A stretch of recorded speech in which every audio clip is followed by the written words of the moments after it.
बात ऐसी थी कि यहाँ किसी मिनिस्टर से मुझे अपॉइंटमेंट नहीं मिलती थी। वो कहते थे भाई आप जानते हो मेरी तो दोस्ती है, मैं फोन पे बात कर लूंगा, लेकिन कहीं फोटो वोटो निकल गए, ये डर रहता था।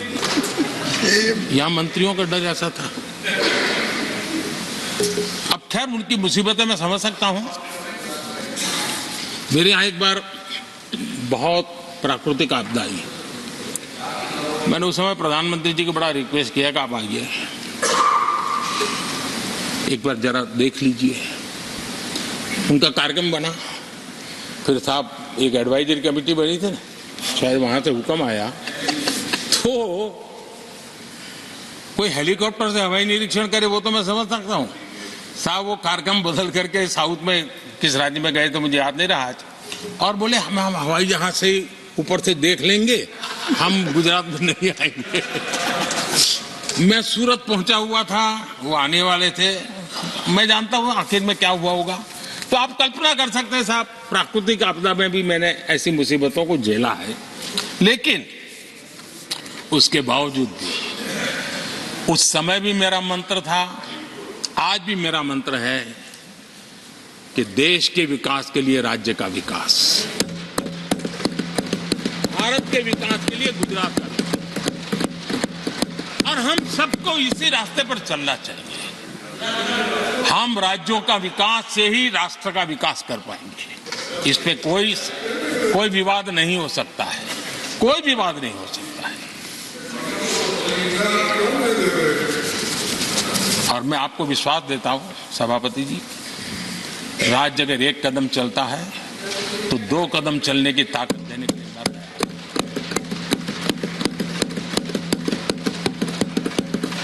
कोऑपरेटिव फेडरलिज्म क्या होता है, और मैंने तो हमेशा कहा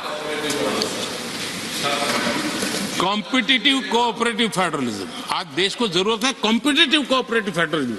हमारे राज्यों के बीच में तंदुरुस्त स्पर्धा हो ताकि हम तेजी से देश में आगे बढ़े। एक सकारात्मक सोच के साथ हमको चलने की जरूरत है।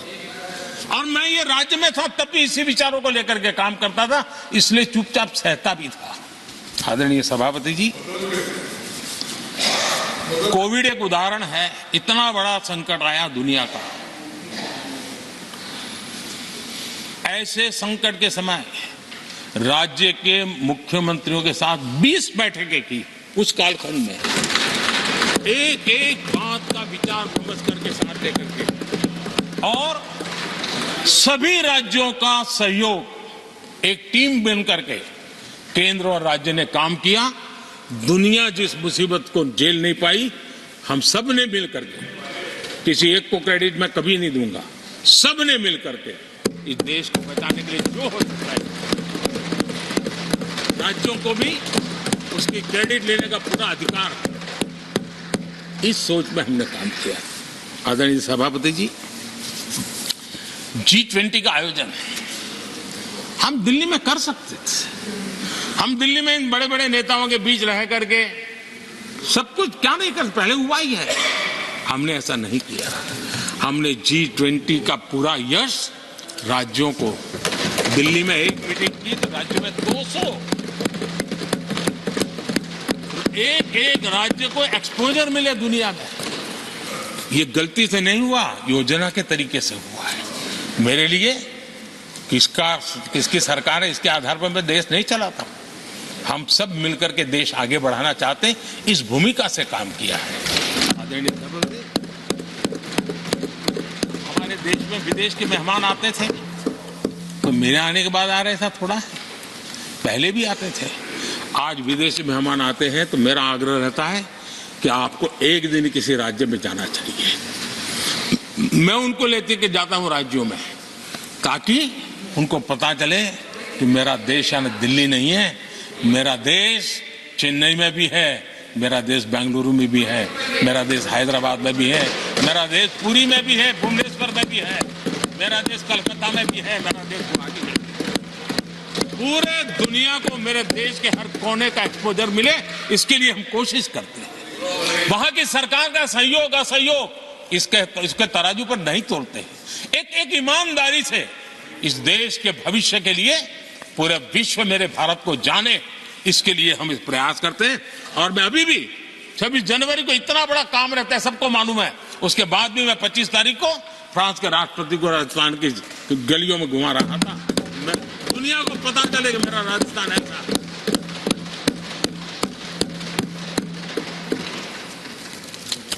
आदरणीय सभापति जी, हमने एक बहुत बड़ा कार्यक्रम लिया जिसकी विश्व में एक मॉडल के रूप में चर्चा हो रही है, एस्पिरेशनल डिस्ट्रिक्ट। एस्पिरेशनल डिस्ट्रिक्ट की जो सफलता है ना, उसमें 80% भूमिका मेरे राज्यों के सहयोग की है। राज्यों ने जो सहयोग किया है, उन्होंने एस्पिरेशनल डिस्ट्रिक्ट की मेरी भावना को समझा है। आज इस एस्पिरेशनल डिस्ट्रिक्ट को आगे बढ़ाने के लिए 80% ताकत राज्यों से मिल रही है, डिस्ट्रिक्ट लेवल के अफसरों से मिल रही है। और जो राज्य, वो राज्य की औसत में भी आखिरी पायदान पे खड़े थे, वो आज नेशनल एवरेज के साथ कंपटीशन करने लगे। ये डिस्ट्रिक्ट कभी पिछड़ी डिस्ट्रिक्ट माने जाते थे। ये सबका सहयोग से हो रहा है और इसलिए हमारे कार्यक्रमों की रचना ही सबको साथ लेकर के चलने की है और मिल करके देश के भविष्य को बनाने की है। आज देश का हर कोना, हर परिवार विकास के फल प्राप्त करे, ये हम सबका दायित्व है और हम उसी दिशा में जाना चाहते हैं। हम हर राज्य को उसका पूरा हक भी देना चाहते हैं। लेकिन मैं आज एक अहम मुद्दे पर मेरी पीड़ा व्यक्त करना चाहूंगा। आदरणीय सभापति जी, एक राष्ट्र हमारे लिए सिर्फ जमीन का टुकड़ा नहीं है, हम सब के लिए एक इकाई ऐसी है जो प्रेरणा देने वाली इकाई है। जैसे शरीर होता है, शरीर में जैसे अंगांगी भाव होता है, अगर पैर में कांटा लगे तो पैर ये नहीं कहता है, हाथ कभी नहीं सोचता है कि मुझे क्या, पैर को कांटा लगा है, पैर पैर का काम करेगा। पल भर में हाथ पैर के पास पहुंच जाता है, कांटा निकालता है। कांटा पैर को लगता है, आंख ये नहीं कहती कि आंसू मैं क्यों बहाऊं, आंसू आंख से निकलते हैं। हिंदुस्तान के किसी भी कोने में दर्द हो तो पीड़ा सबको होनी चाहिए। अगर देश का एक कोना, अगर शरीर का एक अंग अगर काम नहीं करता है तो पूरा शरीर अपंग माना जाता है। शरीर जिस प्रकार से, अगर देश का भी कोई कोना, देश का कोई क्षेत्र विकास से वंचित रह जाएगा तो देश विकसित नहीं हो सकता है। और इसलिए हमें भारत को एक अंगांगी भाव से देखना होना चाहिए, उसको टुकड़ों में नहीं देखना चाहिए। जिस प्रकार से हिंदी और भाषा बोली जा रही है, देश को तोड़ने के लिए, राजनीतिक स्वार्थ के लिए नए नैरेटिव गढ़े जा रहे हैं। एक पूरी सरकार मैदान में उतर करके भाषा गढ़ रही है। इससे बड़ा देश का दुर्भाग्य क्या हो सकता है? आप मुझे बताइए, झारखंड का कोई आदिवासी बच्चा अगर ओलंपिक के खेल के अंदर जाकर के मेडल लेकर आएगा तो क्या हम ये सोचते हैं कि तो झारखंड का बच्चा है?